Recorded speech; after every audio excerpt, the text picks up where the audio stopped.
the Auxiliary Board of Stan Hywet Hall and Gardens, celebrating over 65 years of unwavering love and support for the former Seiberling estate and carrying on their tradition of non nobis solum, not for us alone.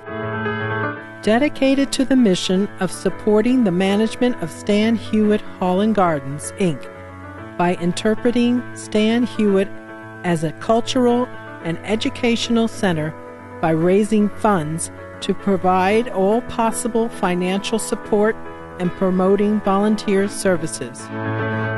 The September 2023 Auxiliary Board meeting featured a very special presenter, our very own Julie Frye, Director of Museum Services and Curator at Stan Hywet Hall and Gardens, speaking about the Middles, the middle three children of F.A. and Gertrude Seiberling, recorded in the Carriage House Meeting Room at Stan Hywet on September 27, 2023. So calling our meeting to order, and I would like to introduce our Vice President, Ken Nielsestoon, who will introduce our program person, who needs no introduction, of course. That's right. Good morning, everybody. I think it's fairly clear the subject of today's presentation, and for those of you who don't know, it will be Julie Frye, who tells us about the Middles. She gave me about a 30-page book on her career, but I distilled it to... All right. She is the curator at Stan Hywet Hall and Gardens. She attended the University of Dayton and the Cooperstown Graduate Program in upstate New York, where she received an MA in History and Museum Studies. People say received, you earn those, right? She earned those degrees. Before moving back to Ohio, Julie pursued her museum career first at the Rye Historical Society in New York and then at the Litchfield Historical Society in Connecticut. She started her current position at Stan Hywet in April 2014. As curator, Julie oversees the collections, tour services, education, and guest services departments. During her tenure with Stan Hywet, she's written 6 books on the history of the Seiberling family and Stan Hywet Hall estate. She doesn't say they're 6 pages long, but... She has also completed the installation of a permanent exhibition, The Seiberling Legacy, in the lower level of the Manor House, and the reimagination of the Gate Lodge permanent exhibit, Henrietta, A Spark for a Movement. So with all of those accomplishments, it's now her turn to come up and talk about the Middles.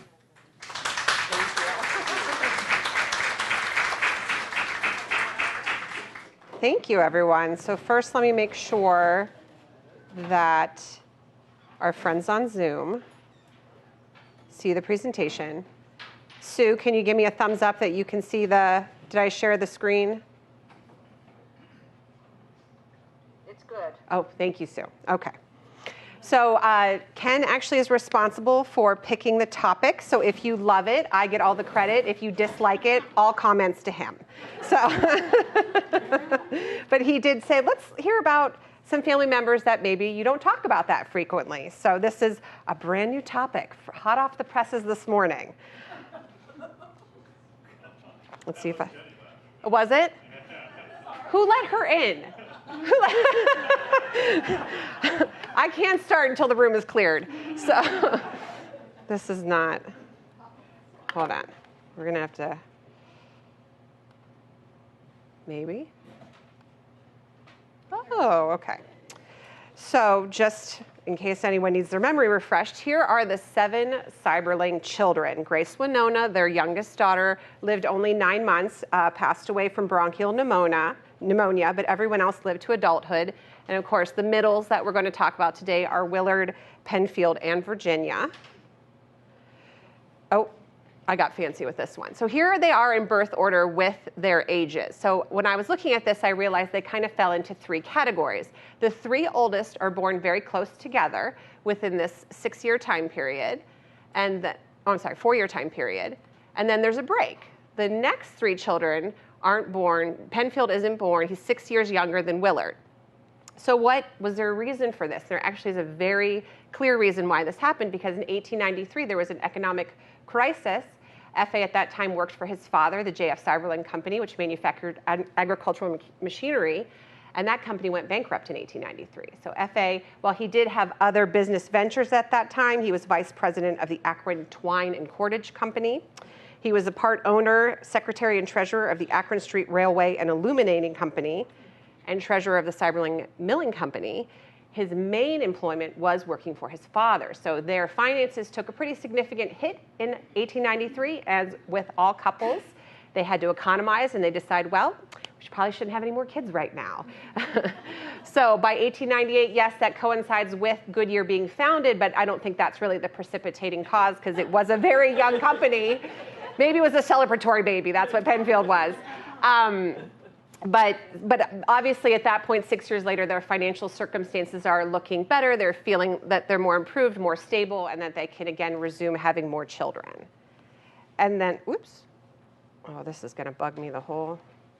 And then Franklin is a little bit of an outlier, being born so late. Gertrude was 42 years old when Franklin was born, so I always call him the whoops baby.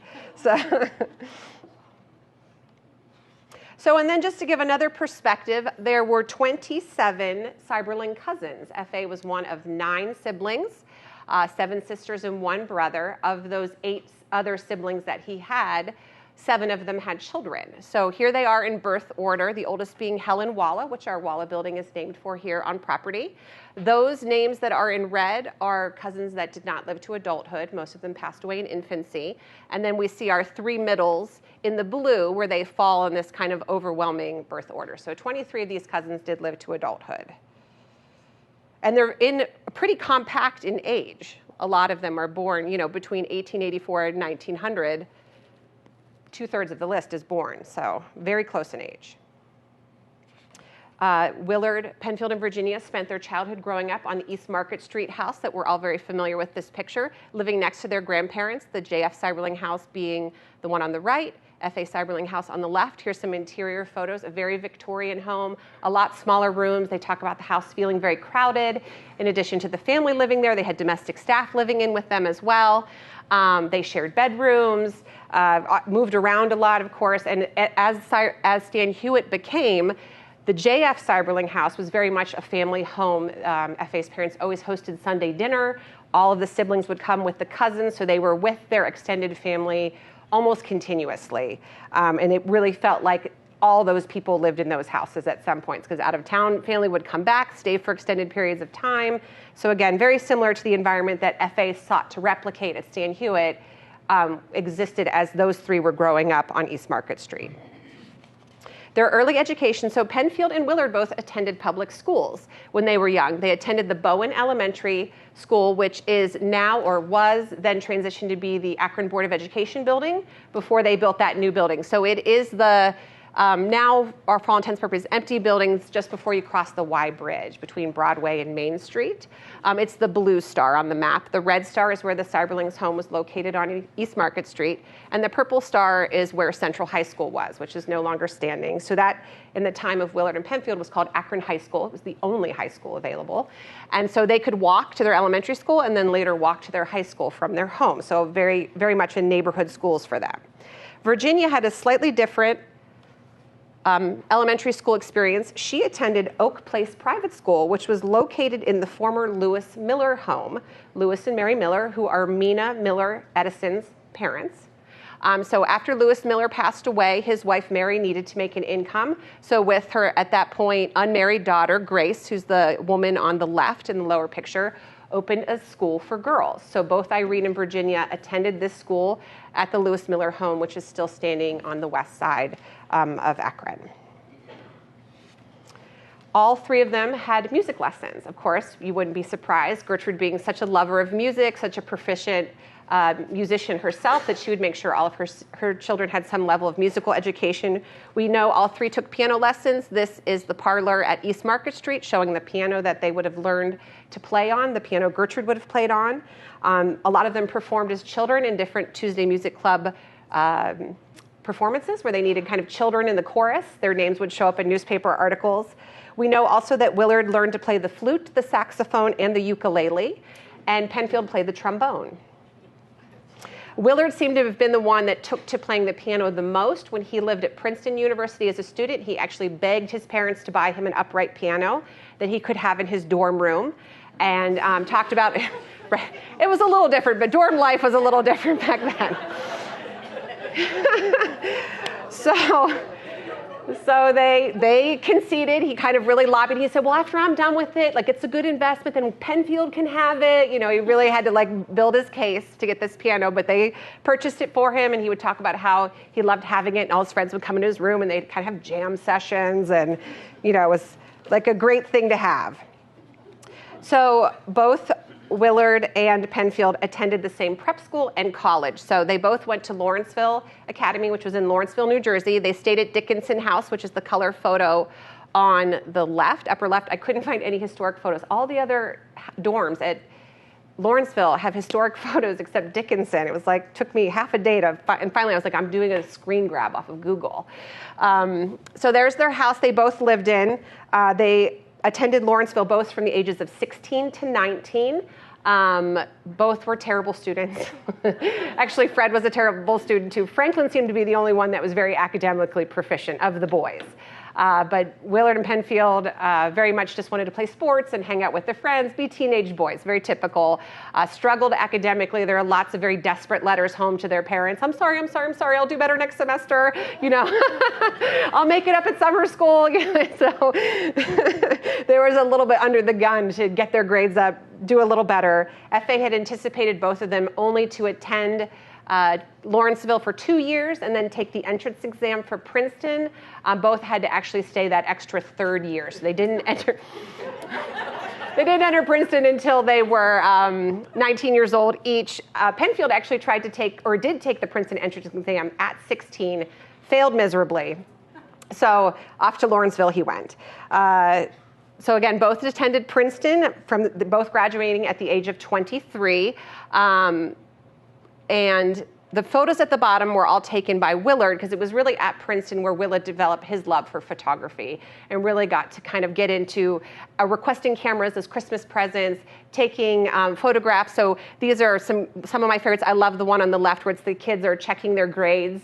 They used to post them publicly, you know, what you got on tests and things. So they're all like pushing each other out of the way to get to the board to see their grades, and taking pictures of his friends as they study in their dorm rooms. And then just a bare knuckle boxing match just happened to come across to take photos of. He was the photo editor for the Princeton Pictorial, which was called the Pic. So again, he had resources. He could go to the darkroom, start to develop photography. And this also was coinciding when Stan Hywet was being constructed. And so he was able to work with Snyder to get that dark room and know that he could continue his hobby when he came back home. Virginia attended the Westover Academy, which was in Middlebury, Connecticut. She started when she was 15. She turned 16 in November, so started just before her 16th birthday. She remained there for 4 years, graduating in 1919 at the age of 20. This was an all-girls prep school. Her sister Irene had gone to Dana Hall, which was in Massachusetts. We're not sure why they chose to go to different schools, but they did. So we don't have the evidence as to how that decision was made. Her parents really did want her to go to college. There's a discussion of her continuing her education, maybe going to Smith or some of those other, one of the sister schools on the East Coast. But at this point, Gertrude had met her future husband, Jack Handy, and really just wanted to come home and get married. And we'll talk more about that in a bit. So just to kind of give you like a landmark of when Stan Hywet, when the family moved in 1915, here's where the three of these middles were at that point. So Willard had just graduated. He was working at the Goodyear Tire and Rubber Company. Penfield was at Lawrenceville Academy, and Virginia had just started her first year at Westover Academy. So for the boys, the expectation always was that they would go into work for their father, work at the Goodyear Tire and Rubber Company. They both spent summer breaks working at Goodyear, both while they were at Lawrenceville and then later at Princeton. This is a great quote F.A. writes to his daughter Irene about Penny working in the factory. He's enjoying his work in the factory very much, and being a good-natured joker mixes well with the men and is having a lot of fun out of it. He talks to them about the boss guy on the hill, throwing bricks at him to see what sort of response he gets, and it is amusing to hear him relate his conversations. You'd be surprised to know what a knowledge he has of Italian and Hungarian. In fact, he speaks both languages with great fluency. So after Willard graduated from Princeton in 1915, he joined Goodyear full-time. He initially started in the sales division, and his first assignment was FA sent him down to North Carolina to basically go door to door to small gas stations, convenience stores, things like that, anyone that sold tires, to do cold calling. And Willard had a completely miserable time about it. He was not a natural salesman. It was a very hard territory to work in, a lot of slammed doors in his faces. And his father even admitted, I sent you down there for a challenge. I really wanted to kind of test you out and see how you would do. But about a year later, he gets to come back to Akron. He's kind of relieved from doing this job. And FA begins to move him through the factory, going to different departments to learn the business from the ground up, literally. And then it also, I think, gave him an opportunity to discover what he wanted to work in full-time. What department do you want to spend the rest of your career in? And Willard described this process to actually his nephew, John Seiberling Jr. In my senior year at Princeton, I got the idea that I wanted to take a 2-year postgraduate course at the Harvard School of Business Administration. Father persuaded me that I would get more practical value out of those 2 years if I spent them out of the business world, bumping the bumps and getting actual experience, than if I stayed in an academic atmosphere getting theoretical experience. My first year out, I spent working through the factory, and the second year I was on the road as a salesman. This was written in 1940, so he actually inverts his timeline, because he did the salesman first. And I remember that during those 2 years, I felt I became seasoned and was better off than if I'd spent that time in the Harvard School of Business Administration. I found out that while I was in school, I had very little conception of what business was. Now I know, as I did not know then, how dependent our prosperity is on free enterprise and competition. So his passion at Goodyear really became aeronautics. By 1917, he was the manager of the aeronautics department for Goodyear Tire and Rubber. He'd always been interested in flight. He met the Wright brothers in 1910 and watched them fly airplanes on Long Island. He also built his own glider in the carriage house behind the East Market Street home. So he was, enticed by this new frontier, this new technology. In 1916, Goodyear started to develop the land around Wingfoot Lake for the construction and testing of balloons. And it was also in 1916 that they built their first airship. All 4 of these photos were taken by Willard. They belong to a scrapbook that we own in our collection, which actually documents the first kind of official aircraft that Goodyear built. And it's so wacky. This isn't on. But the picture on the far, there we go. The picture on this side. So the gondola, what they call, is not attached to the balloon. It's actually looks like a deconstructed airplane. Here it is. And these are car engines. You can still see the grills of the car. Look right there. It's a close-up. Just wacky. So wacky. So, but this is the first one. Actually, Wingfoot Lake did not exist yet in 1916, so this airship was built in Chicago, and its first test flight was to Akron, landed successfully on the land that Wingfoot Lake would use. But it's really, this scrapbook is an amazing document of those first kind of 2 to 3 years of flight for Goodyear. Here they are laying out balloon fabric. There's some inflated back there, but some really wonderful photos. So by 1918, Wingfoot Lake has been taken over by the U.S. Navy. They're really just exclusively producing balloons, dirigibles, and aircrafts for the war effort overseas. So for the duration of Willard's time as manager of the aeronautics department, he's working with the government very closely and facilitating all of those war contracts. He did get to do some of his own flying. So in 1920, he participated in 2 balloon races. The first was the National Balloon Race. The Akron Chamber of Commerce actually sponsored a balloon. It was called the City of Akron. A man named Wade Van Orman was the pilot. Willard was his kind of co-pilot in this balloon race. The flight left from Birmingham, Alabama, and whoever traveled the furthest would get first prize. It was just a distance race. So they took off, and where they landed in Tennessee, they did the 3rd furthest distance. The top 2 winners would advance to the international balloon race. So it seemed like on that day, they just missed out. They wouldn't get to go to the international balloon race. But the winners, it was actually a balloon piloted by a man named Ralph Upson, who also worked for the Goodyear Tire and Rubber Company. He was the man that flew that first aircraft from Chicago to Akron. His balloon was disqualified. So that bumped Willard and Van Orman up to second place, so they got to go to Belgium to fly in the international balloon race out of Brussels. So you can see the two different news articles, and that's Willard and Van Orman there in the center circle of that photo. And in that race, they actually left Belgium. They flew over the English Channel and landed in England. They had very bad weather. So I couldn't really find out what place they were in, but they were not very high up. They landed much earlier. Some of the balloons made it as far as Ireland, so much further north than they did. But they were in the air for 21 hours. So it was a long flight, but both experiences he found so thrilling, so rewarding, so exhilarating that he had the opportunity to do that. So Penfield had a slightly different career path for two reasons. When he graduated from Princeton, it was 1921, and he graduated in the spring of 1921, which coincides exactly with when FA stepped down from the Goodyear Tire and Rubber Company. So there was no company to kind of start working at right away. The other reason he had a slightly different experience is he had a spiritual awakening his senior year at Princeton. He attended the Student Volunteer Movement National Convention in Des Moines, Iowa, and this was an organization that focused on placing college students into missionary positions overseas. And so he came back from that experience, wrote a letter to his parents describing it. So you see, Mother and Father, that the convention has met a wonderful inflow of God into my life. I came away from Des Moines with an absolute belief in a personal God, in the power and helpfulness of prayer, and my belief in Christ has become infinitely strengthened. I've had a great moral cleaning out, and it has done me a world of good. For the first time in my life, a real inward joy has come to me, and I feel that it has come because I have staked my claim. I've launched my ship on the sea of God's infinite wisdom and love. Well, FA was not interested in any of this. So, not interested at all. He was really not a big pro-religion person, and he was thinking, oh, my son's going to go into business. So Penfield volunteered to spend that summer traveling to Labrador with Dr. Wilfred Greenfell, and that's the gentleman pictured on the left there.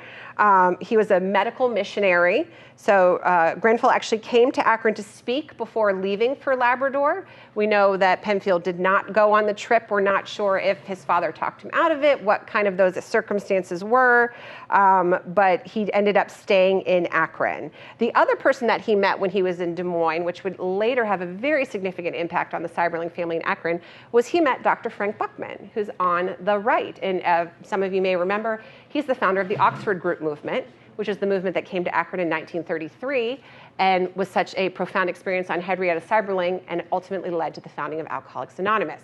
So Penfield heard him speak, and in that letter also he reacts to Buckman talking about how he was very moved by Buckman's speaking at the convention at that time. So it's kind of interesting how they intersected all those decades earlier. So Penfield, missionary thing, doesn't work out. So he's staying in Akron now. FA forms the Seiberling Rubber Company by the fall of 1921, and Penfield is sent to Chicago to open a sales branch of that office in Chicago. And he stayed in Chicago for the next 3 years as a salesman. And what's very interesting is when he was first sent to Chicago, he didn't use his real name. He told everyone his name was James Penfield because he didn't want to be given any kind of advantage with the last name of Seiberling. So in the fall of 1924, he decides to enroll in the University of Michigan to receive his law degree, which he does. He completes that degree. And when he graduated, he now seems like his sights are set on becoming a lawyer. So he returns to Akron and joins the firm of Slabach, Seiberling, Huber, and Gunther. FA's first cousin, Francis Seiberling, is a partner in that law firm. So Penfield begins his career as a lawyer there. But only about a year later, he meets a client who works for the Lambert Rubber Company, and he becomes interested in this company. It's going through a reorganization at this time, and he's offered a position as the vice president in charge of sales, and he takes it. So now he's working for the Lambert Rubber Company, which was located just between Kenmore and Barberton. He remained with that company until 1930 when it closed because of the Great Depression. And at that point, he transitions back to the Seiberling Rubber Company full-time. At first, he's assistant to the president, the first job he's given. And then he is promoted to vice president in charge of sales about a year later, and eventually succeeds his father as president in February of 1938. So here we have F.A. and Penfield around 1938 when that succession change takes place. Willard also leaves the Goodyear Tire and Rubber Company when his father does in 1921 and starts working for the Seiberling Rubber Company when it opens. He started as the manager in the Department of Accessories and Repair Materials, and then became manager of the sealed air tube tires, which is really where he spent a good portion of his career in the 1930s. And eventually by 1944 is secretary for the Seiberling Rubber Company. So both sons were very hard workers, very dedicated to their family business, very invested in making sure that it was always successful. So the Seiberling Rubber Company, just to take you a little bit forward, once Penfield takes over in 1938, the first really significant thing he has to do is refinance the company. It's been carrying a lot of debt over these years of the Great Depression. There's really high interest rates on this debt. It's really preventing the company from turning any sort of a profit. So he does this huge refinancing effort, and he's writing to his younger brother Franklin in 1939, kind of commenting on how that went. Take the matter of the purchase of the debentures and the selling of our debt for 32 cents on the dollar. I've been banged on the back as a financial wizard for having accomplished such a result, but the fact that such a result was accomplished was due entirely to a set of circumstances over which I have not the slightest control. My chief satisfaction in this year's work has been feeling that I've contributed in some small measure to spreading oil on troubled waters, eliminated friction between personalities and conflicting interests in connection with the company, and creating greater harmony and thereby more unity of effort. I do not feel that we have this year definitively improved our relationships, both within and without the factory, and for the small part I've played in such a result, I take some measure of satisfaction. The fact of the matter is that the preservation and perpetuation of such harmonious and unified efforts is really the biggest part of my job, for it's impossible for one to run a business of this size. All that he can hope to do is to see that the various major departments of the business work together and pull together with a minimum of friction. So he's very humble, and he also kind of sees his job as a peacemaker, as the president of his company. And really the person that he had the most friction with during this reorganization was his father. His father did not support the plan, and there's some letters where Penny is saying, I wish Dad would just retire already, stop coming into work. Because of course, even though he stepped down as executive director, as president of the company, he kept showing up to work every day. So, and F.A. also writing to Franklin around the same time, this was his perspective on it. As Penny notified you, the program for reconstructing the finances of the Seiberling Rubber Company went through yesterday at a stockholders meeting with a close finish. I had no part in pushing it over, was opposed to the plan, but did nothing to prevent its adoption. I don't believe in the principle of pump priming to obtain recovery. You can't get out of debt by borrowing money. Penny has worked hard and acquitted himself with great credit, even though, as I believe, the program was not the sound one that we should have adopted. So he didn't oppose it, but he definitely was not in any way helpful towards it. So that was a big help at the end of the 1930s, helping Seiberling Rubber kind of get back on track as the Great Depression is winding down. They also started to get military contracts as early as the 1930s, the most significant one being for puncture-proof tires. This was something that the Seiberling Rubber Company, and specifically Willard, was very intimately involved developing in the early 30s, and they advertised it as a tire that you could shoot with a bullet and it would not puncture. It was puncture-proof. And in the ad that they have there, this car is about to drive over a bed of nails to illustrate how sturdy and like kind of unbreakable these tires are. Well, the military, of course, took notice of this and started to have contracts with Seiberling Rubber to purchase these tires for a lot of their military vehicles, even before World War II started.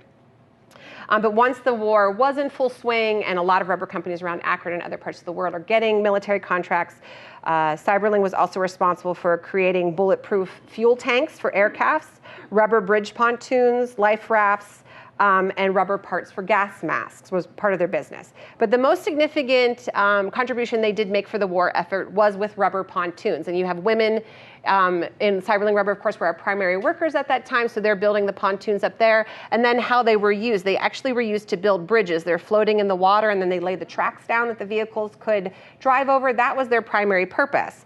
And it was something that the military was really struggling to make because rubber companies were making them, but they kept puncturing. They wouldn't last very long. So at that point, though, most rubber companies, as other businesses, unified in their when they were being innovative. They shared secrets, they shared contributions so that to help the war effort. This whole kind of idea of keeping your patents to yourself and not being collaborative really was thrown out the window during the war, much to our benefit. So this is describing that process. I think Penfield is writing, it's the Akron Beacon-Journal describing it. Under the pressure of war, one of the Akron area's smaller rubber companies has turned in an outstanding job in the development and production of an important piece of war equipment. Some time ago, the Army wanted bigger, stronger, and tougher rubber pontoons for the engineers to use as floats for bridges. Out at the Seiberling Rubber Company, they've built pontoons so much bigger and tougher using a new curing process that really makes mass production possible that large and small rubber companies from all over the nation have been sending their pontoon experts to Barberton to find out how it's done. The Seiberling method of making bridge floats has been made available to every company in the field as part of the war production pool. So they were really, created that innovation, shared that secret to help the war effort. At that point, pontoons took about 7 days to make, and they got it down to where they only took about 3 days to make. So they did a huge improvement in the speed and quality of those products. So all is quiet then for about the next 15 years. Business is going along, the war ends, back to domestic production. And around 1955, a Toledo businessman named Edward Lamb started to buy Seiberling stock. And he was known as a little bit, what's the right word? He would go into companies, and I can't think of what it is right now, kind of take over. He was a raider. He was a corporate raider, thank you. He was a corporate raider. So he sees some potential with the Seiberling Rubber Company. So in 1955, he starts buying stock. He noted in his own autobiography, "It's obvious to me that Seiberling was a company in which a great growth opportunity was going to waste under a decadent, ancestor-worshipping management." Don't you love that? Love that quote. So, so he acquired about 25% of Seiberling rubber stock in 1955. He requested a seat on the board. He was denied. A year later at the general board meeting, he tries to initiate a proxy fight to force his way onto the board. He was unsuccessful. So basically at that point, he's kind of licking his wounds, but very publicly says, I will live to fight another day. You won't see the end of me. So a couple years go by, 1958, 1959, Seiberling has some lackluster returns, just not as profitable as they had been in previous years, and this is where Lamb really sees an opportunity to kind of strike again. So this is from the Akron Beacon-Journal in 1960. A verbal slugfest between the largest stockholder and the chairman of the board spiced the 38th annual meeting of the Seiberling Rubber Company. Lamb jibbed or ridiculed, taunted or blasted Seiberling management in general, and officers named Seiberling in particular. Some of the 30-odd stockholders who'd never seen Ted Lamb in action were shocked at the bitterness, shocked at the fact that this man had a fortune invested in this business. Bearing the brunt of Lamb's bombardment as chairman and presiding officer was J.P. Seiberling. Repeatedly, he called Lamb to task for interrupting him when he attempted to answer his question. When adjournment finally came at 6:05 p.m., the meeting wound up just 7.5 hours after the opening gavel. So Lamb proceeded by bringing a personal lawsuit against Penfield for libel for $1 million and continued to really hammer the Seiberling Rubber Company and Penfield personally in the press. He continued to purchase shares of Seiberling stock, and by 1961 was able to get a seat on the board of directors. And it's less than a year later, August of 1962, that Penfield actually resigns.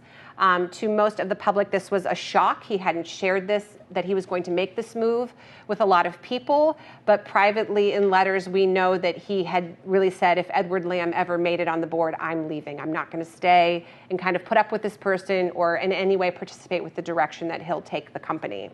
And the Akron Beacon-Journal made an interesting assessment or comparison. Penfield's current tussle with Lamb is reminiscent of the battles his father, the late Frank A., had in 1921. That was the year that the little Napoleon of rubber industry lost control of Goodyear, a company he founded 23 years earlier. Incidentally, J.P., who is 5 feet 4 inches tall and weighs about 180 pounds, is a replica of his late father. So Penfield retires in 1962. Willard had retired the year previously in 1961, being 6 years older than his brother. And his two cousins, T.K. Seiberling and Lucius Seiberling, who are both the sons of Charlie Seiberling, also stepped down at that time, and they took early retirements. They were not at a retirement age, but also kind of one for all and all for one in the Seiberling family. They weren't going to stick around and participate in the company that Lamb now had control of. So once the Seiberlings were gone, all these Seiberlings were gone, for the first time in over 40 years, there was not a single Seiberling on the board of directors or in executive management at the company. So despite his public announcements that Lamb was going to run Seiberling Rubber, see it grow, see it be successful, in only 2 years, he negotiated the sale of the tire division to Firestone and essentially broke up the company. He took the other remaining departments and created a new company called Cylon and moved the headquarters to Toledo. So by about 1963, 64, the Seiberling Rubber Company, for all intents and purposes, is gone. So switching back to Virginia and Jack, back to domestic news. Virginia was the first of her siblings to get married. She was actually married in 1919. As I mentioned, while she was in school, she met her future husband, Jack Handy. That's him pictured on the right. He was part of kind of the social group in Akron that she and her siblings participated in. His brother, Ned Handy, was a business associate of FA's. He was actually responsible for selling the lots at Fairlawn Heights for his real estate company. And Jack worked at that point at a rubber broker firm called Gove & French. And one of his co-workers was Walter Bass, who married a Seiberling cousin, Kitty Fiery. So all these kind of different Seiberling connections that he had. He was 7 years older than Virginia. This was a cause for concern. They met when she was 17 years old. And his family did question his motives in being interested in such a young girl. And of course, the fact that her last name was Seiberling was concerning to them.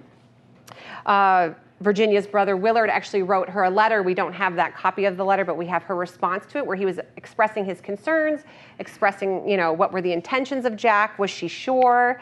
And so her response is, "You are one of the thinkers I know, and having formed your ideas in love and seeing me go tooting along very speedily on the wrong track, according to you, would, of course, the effect of making you do every possible thing to turn me back. Looking at you in this light has been the only way I've kept even half friendly towards you.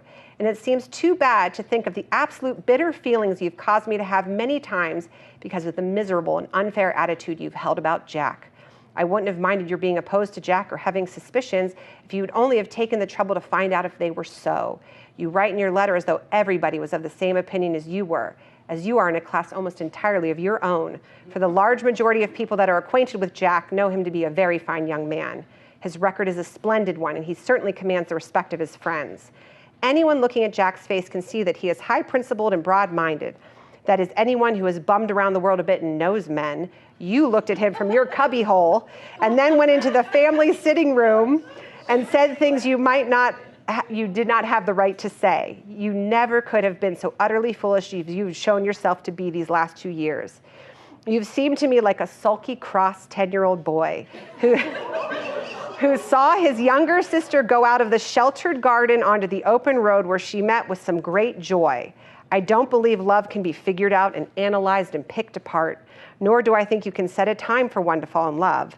Love, the real thing, comes to each person differently and at a different age, and just because I happen to have met Jack so young can't prevent me from being in love. Age has nothing to do with it." Isn't that like such a 19-year-old girl to write that? I love him and you can't stop me. So they became engaged March 25th, 1918. She still had a year to finish school, so they were engaged for her last year at Westover Academy. They married on October 4th, 1919 in the Dell at Stan Hywet. Over 400 people were invited to their wedding. It was described as one of the loveliest weddings Akron had ever seen. And I love these bridesmaids' dresses. They're just so wild, aren't they? And the best part is, because it's a black and white photo, in the Akron Beacon Journal description of the wedding, the colors of these dresses, if you can believe it, were orange, yellow, and gold to match the autumn colors. So just picture the vibrancy of that, if only we had a color photo. Her maid of honor was her cousin, Harriet Manton. Jack's best man was his brother, Ned Handy, and Penfield is there at the end on the left. He was one of the groomsmen as well. So Jack and Virginia almost immediately moved to New York City. They ultimately have 6 children, 4 girls and 2 boys in 11 years, 6 children in 11 years. Jack was very dazzled by the fast-paced, expensive lifestyle of New York City. He wanted to live lavishly. He wanted to take exotic vacations. He wanted to live in expensive houses full of servants and antiques. And so their marriage is really marked by extreme periods of wealth and extreme periods of poverty. It's a roller coaster from the beginning. As you can see, he changes jobs pretty rapidly throughout his career. He eventually leaves being a rubber broker and becomes a stockbroker instead, because he sees potential to make much more money much faster doing that job. To give an example of kind of how dizzying their life was, in May of 1926, he asks FA if he can borrow $25,000 from him. And then by October of that year, they're on a trip around the world. So up, down, all the time. FA's comment, he's writing to his sister Hattie. Virginia's future would be a happy one if Jack could get ahead sufficiently to provide a comfortable home and a reasonable living away from the high tension of pursuit of dollars, a necessity to contact with the society crowd who are his patrons. Ginny is built for the domestic side and in no sense for the society and sporting side. Jack, out of necessity, must make the other contacts to a degree on account of his business, but she has good sense and will adapt herself to conditions as they are, making the proper adjustment. So they try to stay positive about her life, but there are just perpetual concerns about Jack's business practices and kind of the erratic nature of their life. So along with changing jobs, we move a lot. We move 9 times, and the dots kind of coincide with where their various houses. They have different apartments in New York City, owning houses around Westchester County, New York, and also in Connecticut. By 1932, the evidence is really mounting that Jack is in some pretty significant financial distress. He was horribly affected by the stock exchange crash in 1929. He was short selling stock and speculating, so he was pretty much wiped out at that point. He was able to retain a job for a few more years, but by 1934, he's kind of admitting he admits to his reckless behavior. I think he tried to deny it for a long time. He eventually admits it to FA, and they are just about flat broke. He writes to FA and says, "I've written you to tell you how sorry I am for the trouble my crash must have caused you, because I've so much to say to you that I hope to be in Akron or to see you in New York. It has been a good thing for me because it's cleared the speculation virus out of my system. And now I have to try and see that any creditors and family don't suffer from an experience which I believe have blessed me. My load seems a heavy one, but I'm going to face it with plenty of courage and faith in myself, and I believe I can work it out. Don't worry about me." That would only be true if he stopped asking FA for money. So his comment to his son-in-law Milton was, "Jack has fallen down completely on what he owes me, and they gave him my last bit of life insurance to save him on the express promise he would certainly return the advance in time for my taxes. You know what has happened. He got me in without getting himself out." So Jack and Virginia write regularly, monthly, I would say, asking FA for loans. Can we have some money? We can't feed our children. We need to buy shoes. I mean, it gets really dark in some of the letters, and I believe they were in very distressing financial circumstances, but of course FA was always going to support his grandchildren, always make sure that they were taken care of, support his daughter. So he would give Virginia, for the most part, kind of pin money. Here's $100, here's $150, that kind of thing. He was trying to avoid giving Jack any more money to pay off debts. But as things kind of continued to deteriorate, the handy daughters at 2 different times moved back into Stan Hywet so that their grandparents could take care of them, because Jack and Virginia couldn't afford to take care of them themselves. So the 3 youngest were here from September to December of 1935, and then all 4 were back for the 1938 and 1939 school years, living here at Stan Hywet. There they are in the red bedroom in front of the fireplace having a tea party. So Jack and Virginia also come back to Stan Hywet for about 6 months. By 1939, Jack has, for what all intents and purposes are, a nervous breakdown. He just mentally and emotionally kind of can't handle the burden. He's over $1 million in debt. He owes the IRS hundreds of thousands of dollars in back taxes. So he says to himself, and he, to kind of try to save face, relates his problems to a sporting accident that he had in 1931. He was kicked off a horse, hurt his back. So he says, "Oh, it's my back, it's my back, it's my back." So he says, "Since my accident in 1931, I've been driven by a sort of suppressed hysteria, which has made me press, and sent my judgment to the scrap heap." FA describes it slightly differently.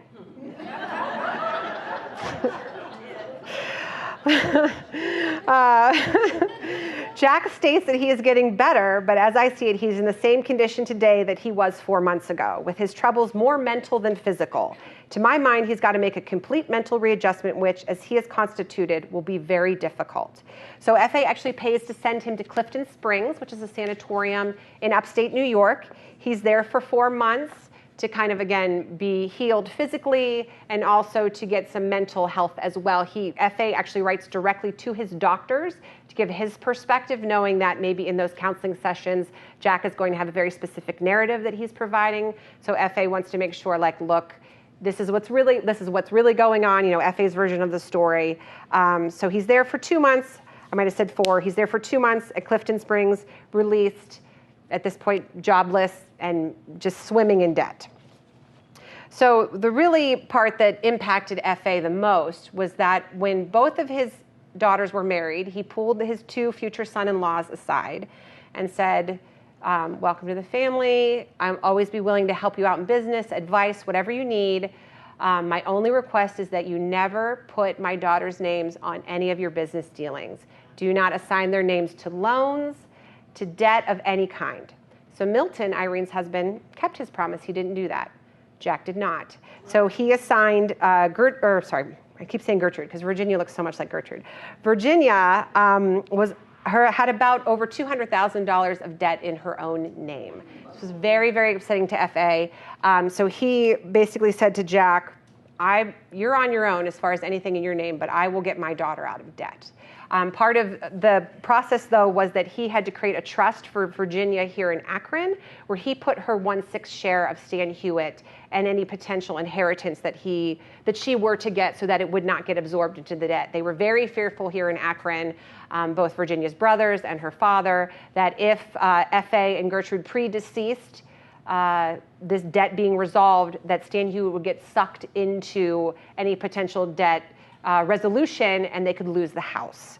So he created a trust where her 1/6 share would go to protect it. So in 1940, Milton, Penfield, Jack, and FA had a meeting in New York where they basically said to Jack, this was the come to Jesus talk. We want to know everything. What are all the debts? Don't pull any punches with us. We want the real story. So they spent the next year kind of working through, and by the end of the year had gotten rid of all of the debts assigned to Virginia's name. Jack, of course, still carried many of his own debts, but that was a big relief to FA that Virginia's name was cleared. So during this same time, Virginia is pitching in, things, being very desperate. She takes a job at Sea Pine School in Brewster, Mass. as a teacher. Part of the agreement, she was not paid a salary, but she was given a home to live in. So she and the girls move up to Brewster, Mass. The girls are given a free education while she's teaching there, and she's given room and board. So basically, they have a place to live and they have food to eat. So she says she teaches the 3 R's. She also was teaching French to 5th grade, social studies to 8th grade, geography, history, mythology, and art appreciation. Unfortunately, a fire breaks out in 1941, and the school is burned almost to the ground. And they have to the school board, the administration board of directors has to regroup and figure out what to do. So Virginia loses her job because they're not able to continue to hold classes there. So after Jack leaves Clifton Springs, he's supposed to be looking for work, and there's always a lot of letters of, I'm looking, but in Jack, there's always a caveat. This job doesn't have enough cachet. This is a factory job. I only make commission here. There's always an excuse as to why he can't take these different jobs that he says he's being offered or crossing his path. So around 1942, he takes a position with a company called McKinsey & Company Management Consultants in New York City. And this is a relatively new industry, management consultant. We know it today as headhunting. They're headhunters. And this was not a concept that really existed before the 1940s. If you wanted to find an executive, companies just did it in a variety of different ways. You had a recommendation, you knew someone, you promoted from within. Well, this new business is arising in New York where we will find the right person for you. So Jack gets a a low-level position with this company. But he starts to make a success of it. He's moving and shaking in New York. He's rubbing elbows with these big companies and things like that. So he's much more in his element. He describes his business to FA. My business is principally securing executives for some of the larger corporations and a few small ones. We are in no sense an agency and charge the clients on the basis of the time it takes to get the man. Over the last year, I've served standard brands, General Electric, Colgate, Palmolive, Freeport Sulphur, General Aniline and Film Corporation, and Sylvania Electric Products, among others. It may turn out to be just a service need in wartime, but it's going pretty well now anyway. So he doesn't know, is this an industry that's going to stick around? Is it just because they're having trouble hiring people because everyone's off fighting in the war? But really, this starts more of an upward trajectory for the Handy family. He's making a steady salary. They get an apartment in New York. The kids can come back home, like everyone gets reunited. They're back together. He ends up branching off and opening his own company at a certain point. I don't have that date, sorry. So, 1944, he starts his own firm, and that's the business he remains in for the rest of his professional career. So Virginia was the first to get married, and Penfield and Willard both get married in the same year. They both get married in 1923. Penfield is the first to get married in February. 1923, they actually get married in New York City. What makes Penfield's marriage to Harriet Manton unique is that she was his first cousin. And marrying your first cousin was not legal in the state of Ohio, so they had to travel to New York to be married. Penfield realized when he was fairly young, a teenager, that he was attracted to his cousin, that he thought she was the woman for her. He thought he would never meet anyone more special and more lovely than his cousin Harriet. He wrote his mother explaining this. It seems like she was potentially the first person that he confessed his feelings for.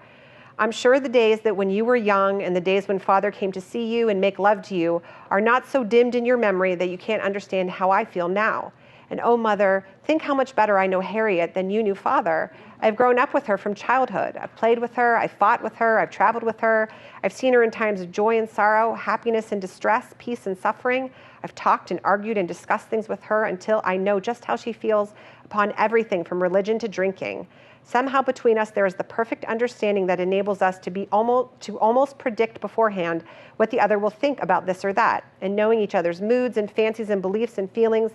And that's so well, it's only natural that we should admire and respect and love each other in the wonderful way in which we do. I assure you no promises have been made, and that she knows as well as I that we are merely waiting, marking time until I can get out of college and earn enough money to support us in a little cozy apartment or house or something. And then after we've weathered the storm at home, we'll both be, which we will both have been silently waiting for 6 years, will be ours for keeps. So they obviously had expressed their feelings for each other earlier.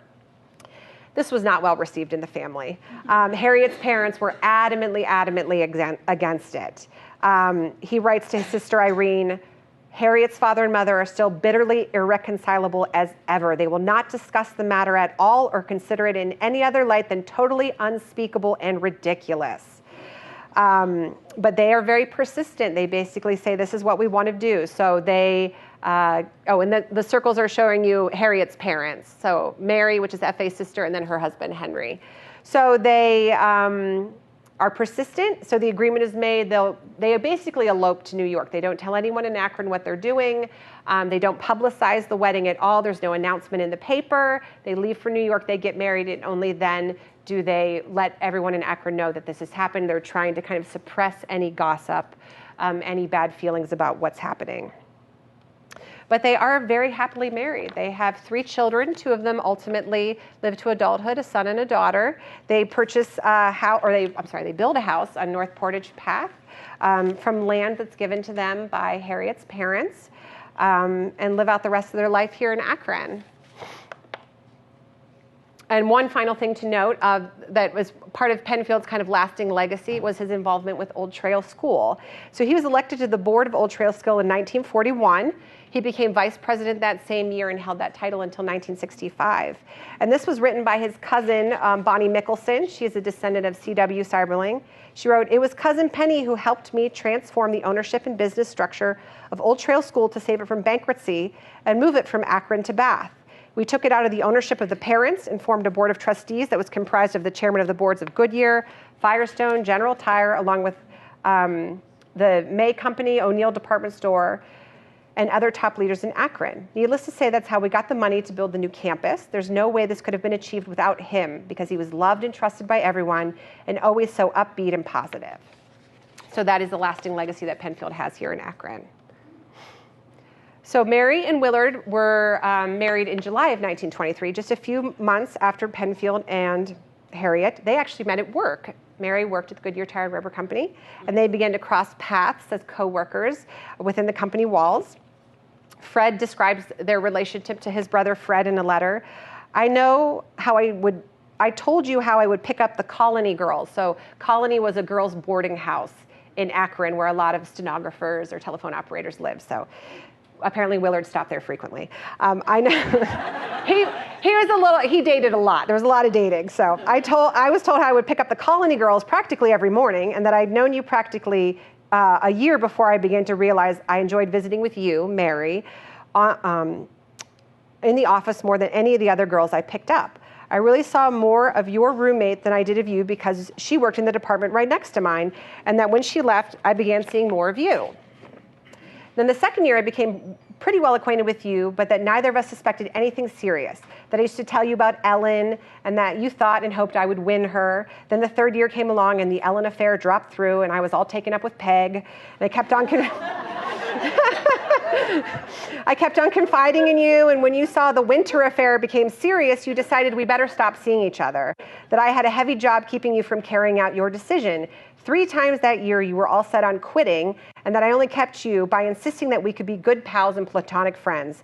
Then Peg and I had the house party test, and in some mysterious way, it proved the point that we wanted to have decided for us. I told Fred how my European trip was the test that betrayed me my real inner feelings regarding you. I explained that the first 3 years I'd known you, I've been able to see you almost every single day I was in town, if I wanted to. Then my European trip, and this is the trip where he flew the balloon in Belgium, taking me on the mission that some people thought was dangerous, from which I might not return, was the first time I'd been confronted with the thought of separation. This made me realize how much of a part of my life you'd been, and how it gave me a pang to think of separation, possibly forever. That is, when I said goodbye to you with the most feeling, not Peg. That it was you who were in my thoughts while I was over, you from whom I wanted to hear the most, you to whom I wanted to write the most, that upon my return I went to Oberlin first, then home. Then I told him how, since my return, you were always first in my thoughts, but that both of us recognized the obstacles and were afraid they were insurmountable. How we went through many tense periods where things looked hopeless, how you held back much more than I, and through all this, a difference of opinion or a misunderstanding never arose that we weren't able to talk over and adjust peaceably. So they did, and we have a ton of letters between the two of them that document their entire friendship into courtship, and there's all this like very esoteric discussion of like, well, should we stay friends? Should we be more than friends? Like on and on and on. So very interesting. But they become engaged December of 1922, married in July of 1923. Mary was originally from Oberlin, Ohio. Her father was a professor at Oberlin. She was one of 4 girls. She attended Oberlin College before working at the Goodyear Tire and Company.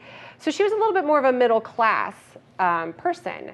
And so when she first came to Stan Hywet, it was very overwhelming for her. She felt very much that she didn't fit in. She was introverted. She was quiet. She preferred the company of kind of close friends and family as opposed to all the hoopla that was kind of constantly going on at Stan Hywet. So, but she was very much accepted. Everyone thought she was very sweet, very kind, very well suited for Willard. So she was immediately accepted into the Seiberling family. After they were married, they moved into an apartment on Portage Path, one of those little apartment buildings that lines down by the country club. They lived there for a year and then decided to move back into Stan Hywet to save money for a house of their own. Now, when F.A. first divided up the land at Fairlawn Heights, he set aside 6 plots of land for his 6 children. And this map here on the left, there's Willard's plot right there. So this is Ridge Road, Chestnut. If any of you are familiar with Fairlawn Heights, they kind of had their own little neighborhood tucked up here in the corner. So here's Virginia, Penfield, Irene, Willard. Some of these other plots have other names. That's because Fred sold his plot at a certain point, and I have a suspicion Franklin's plot got sold by F.A. for money. But I'll have to confirm that at a certain point. So we know Helen Walla at one point had a lot in this area, so she at one point probably sold hers as well. But Willard was the most dedicated of all the Seiberlings in trying to move to Fairlawn Heights. He really wanted to use that land, build his dream home. He contracted with Charles Snyder, Stan Hywet Hall's architect, to design a Tudor home for his family in Fairlawn Heights. So they worked on it for years. They'd have meetings down in Cleveland, or Charles Snyder would come down to Akron, have dinner with the Seiberlings, talk to Willard about their house. But unfortunately, the stock market crashed in, I'm sorry, I went too far. I hit the button. The stock market crashed in 1929, and it really wiped out the dream home for Willard and Mary Seiberling. So at that point, they purchased this house on Merriman Avenue, and that's where they lived the rest of their life, in Akron. So Mary was, talked about being very quiet. It made it a little bit challenging for her to be in this very loud, rambunctious Seiberling family. She also had some health conditions that plagued her whole life. So she was described as having nervous energy, which of course, for us now is kind of code word for you just don't fit in as a woman. You're not maybe doing all the things that women are expected or supposed to do. She's writing to Willard in this quote, "I know, dear, far better than you when it's time to slow down. I don't want to give you the impression that I'm an invalid or frail, but working in an office every day in the week and then going down every weekend to meet a lot of strange people is a good deal of strain. You probably can't understand, but any girl would understand it and say I've done pretty well to hole out as well as I have. It is now telling on me in the form of twitching eyelids, neuralgia in my face, and upset stomach. I'll be all right, but I have to slow down." So she's really pushing herself, to be the wife that she wants her, she thinks her husband wants her to be, as we all do in new relationships. So, she also did have some medical conditions. She was plagued by migraine headaches, plagued by kind of eye issues associated with those headaches. She spends a lot of her adult life traveling around to different facilities. She goes to the Mayo Clinic in Minnesota. She goes out to Colorado. She's up to Cleveland frequently, trying to get some relief for these migraines and these headaches. And unfortunately, they do turn into cancer in 1950, and she dies very, very quickly. So Willard is widowed while still a relatively young man. He's in his 50s when she passes away. So that was unfortunate. And then his lasting legacy, I would say, was Cedar Lodge. So FA owned it from 1901 to 1955, and at that point it left family ownership and for about 10 years. And Willard purchased it back in 1967, and it actually is in the Seiberling family still to this day. It's now owned by the 4th generation of Seiberlings, which is pretty amazing up there in Hessel, Michigan. So, and then I just have one more slide. Here they are later in life. Virginia, Penfield, and Willard signing over. I don't have a lot of old pictures of them, so it was hard to find older ones. So Franklin was interviewed in 1982 by Stan Hywet. He gave an oral history, and he was asked to describe each of his siblings. So I thought I would leave you with the quotes that he gave on Penfield, Willard, and Virginia. So Willard, he says, Willard was an early purchaser of a 35 millimeter Leica camera, and he later gave many slideshows of his extensive travels to family gatherings which he hosted and to members and their guests at meetings of the Akron Photographic Club. There was quite a demand for his travel talks, which featured multiple projectors that could fade images in and out. Another of his many hobbies was ice skating. He was the prime mover behind the formation of the Akron Skating Club. Willard was a supporter of the Weather Vane Playhouse in the early days, including acting. He was also an avid chess player. He joined both the Akron Chess Club and the Marshall Chess Clubs of New York, and whenever he was east, tried to find time to play at the latter. Willard's most abiding hobby was undoubtedly his family. For years in the end, he kept in touch through a weekly family letter for his children and grandchildren. Equipped with a tilting work table and a T-square, he made scale drawings of his house and harbor. I was talking about Cedar Lodge, which engaged him for years. One of Willard's most persistent opponents in chess was his brother Franklin. During one extended period when Willard and his wife Mary were staying at Stan Hywet, they played in the Great Hall every night. To Mary's distress, those contests would last until 1 or 2 in the morning. When she would appear on the balcony and remonstrate, Willard would reply invariably, "I have him on the run. It'll only be 2 more moves." But this forecast often proved untimely. So Willard passed away on April 3rd, 1981 in a single vehicle accident on his way up to Cedar Lodge. And he's buried in Glendale Cemetery. So of Penfield, Franklin said he was heavily involved with business responsibility. Penfield was unable to muster the time for hobbies. He did often manage an annual fishing trip in Canada in later years and derived great pleasure in modest exercise playing croquet with groups of friends. On the excellent sward he'd established adjacent to his home on North Portage Path. Like his Uncle Charlie, his father's brother, Penfield was blessed with an outgoing, warm, and genial disposition. He loved to communicate with friends and, when necessary, by letter. Even after he retired, he retained a secretary to help him maintain his large correspondence. The kindly-based nourishing of friendship was in its way a hobby pursued throughout his life. And with it all, he was in spirit a peacemaker. He was the natural one to become the family leader after father's death. And he died on October 13th, 1982 from lung cancer. And he's buried at Rose Hill Cemetery in the Manton family plot. And then Virginia, she was an enthusiastic supporter of all the arts, music, dance, painting, poetry, and theater. She inspired this broad interest in all 6 of her children, no mean accomplishment. And she passed away in 1971 of a heart-related ailment. She originally was buried in Vermont. That's where she and Jack were living at the time. She predeceased him. But when he died, he had wanted his body buried in Barnstable, Mass. at his family's plot. So Virginia was exhumed, and they were both buried at Barnstable. And actually, they took dirt from Stan Hywet to her grave at that point and mixed it in with the dirt when she was buried. So I know that was long. Thank you for just blame Ken. And